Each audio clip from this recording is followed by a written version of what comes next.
stand as of now? We break it down to our citizens. We don't know what's going on. I'm sure you already know. You're very important people in this society. We cannot do without you. Not really. Everyone is important in any society. All right, but you are important. But, so maybe bring us to speed. Basically, where we are now, as we all know, our lecturers, also doctors, have been on strike from 1st of March this year. Reason being the money which was agreed in the return to work formula of 2017 has not been paid to these members. And therefore, they're out until they pay this money. Then another issue came up, as we all know, in Kenyatta National Hospital, where there was wrong labeling on a patient that ended up on the patient being operated. And then there was a lot of noise in social media. We even saw the cabinet secretary coming to Kenyatta National Hospital and doing suspensions of the CEO and the director of clinical services. And also the resident who was involved was suspended. And as KMBD, said this was a knee-jerk reaction. And we demanded that this is revoked. So we are happy that the government heeded to our call and revoked the suspension of the doctor who was involved in this, because we said in medical practice, before you take an action on the doctor or any healthcare worker, you have to do what we call a complete medical audit, which was done before this was taken, the action of suspension. So we are happy that they went back and reviewed the laws which exist. They were able to revoke the suspension and await investigations before an action is taken. However, we said that what was done was, a mistake was done. But then the issue, a very serious mistake, yes. I agree. Yeah. But it's a medical error because, you know, in medical practice, there's a difference between negligence and the medical error. Medical errors occur all over the world. Medical workers are human beings. They are not superhuman beings. And if they do an error, we have to audit and find out what really happened before we start pointing fingers. And we hope that the boards and the regulatory bodies which are concerned with the investigations can do their work, and whoever is found responsible should take responsibility on their own. All right. Yeah.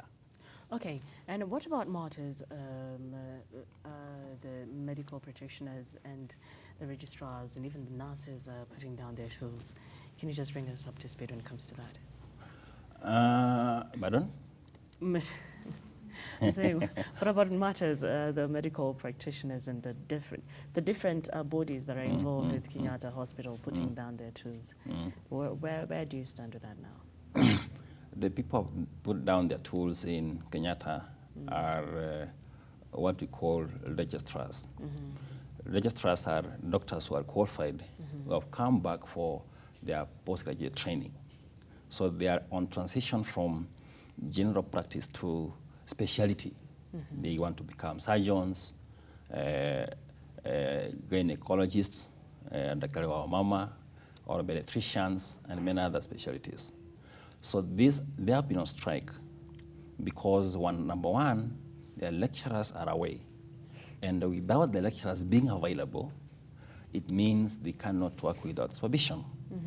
And also to say, Kenyatta has been depending mainly on the residents for the bulk of the work in the hospital. Because there's an MOU between the University of Nairobi and Kenyatta, whereby the students or the doctors working there, as they learn, they're doing most of the work.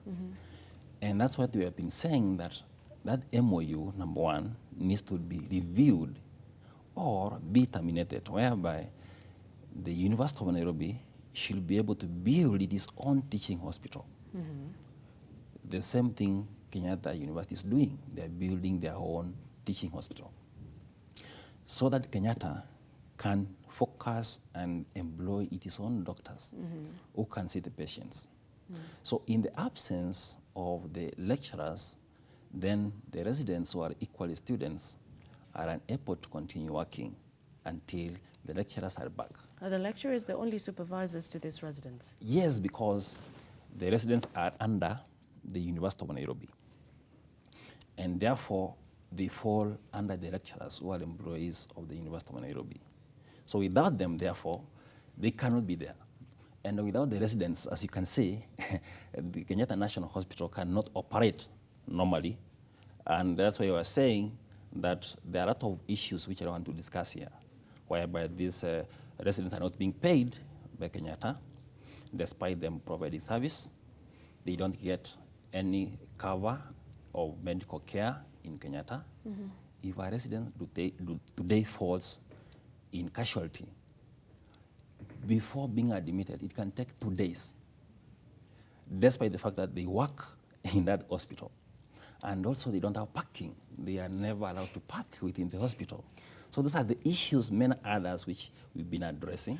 But I hope in the coming days we'll be able to sort them out because they're very basic. Mm-hmm. We have made the board of Kenyatta National Hospital. Mm-hmm. We have made the medical board. We have made the Minister for Health, that is Cecil Kariuki. Mm-hmm. We have made everybody, and including the Minister of Education, PS, we have met.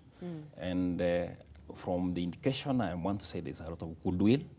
People agree there are problems, and people agree they want to solve them. Our hope is that they can remain committed to their word.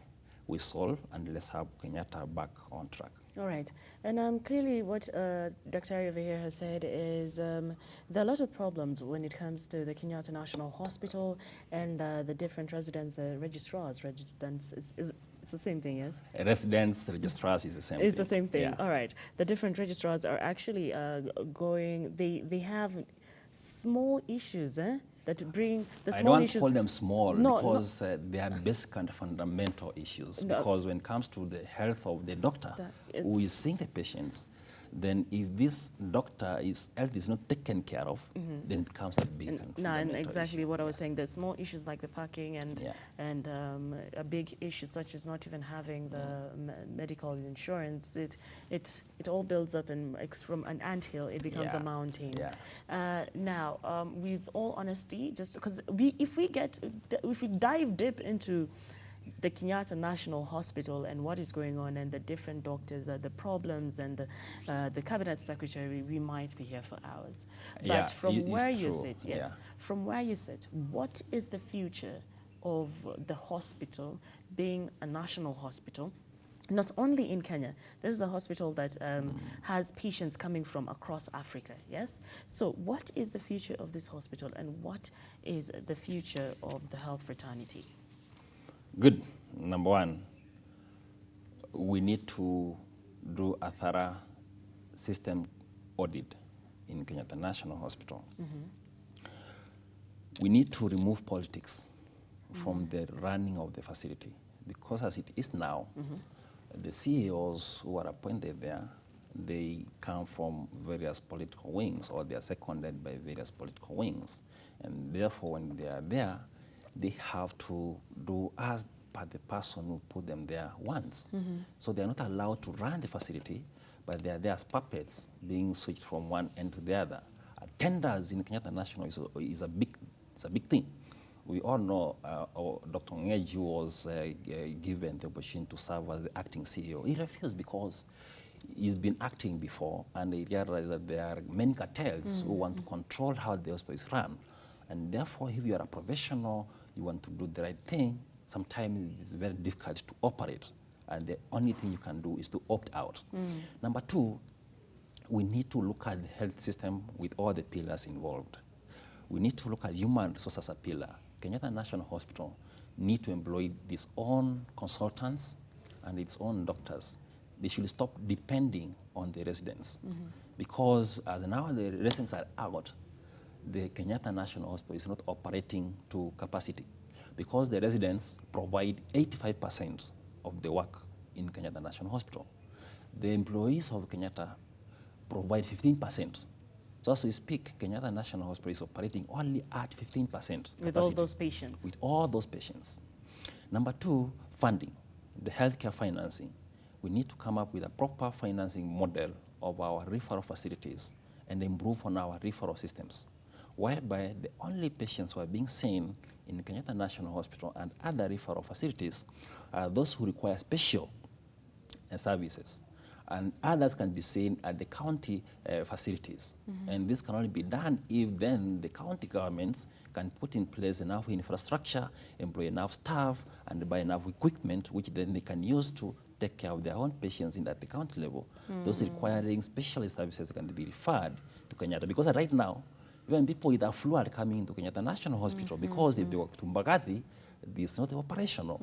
People require a simple X-ray are walking to Kenyatta National Hospital because if they go to Mama Lucy, the X-ray is broken down. Number 3, we need to look at leadership and governance as a pillar because we think as a union that in our country, leadership and governance has been lacking in our institutions, whereby people are put in governance, people who are put there not to manage, but to be as a conduit of funds or other things to the people who put them there. So they are always being given non-qualified staff to employ when they are advertised. Again, the board is being controlled. They are told you must employ 1, 2, 3, whether qualified or not. Yes. And you have to do it because the person telling you is the one who put you there.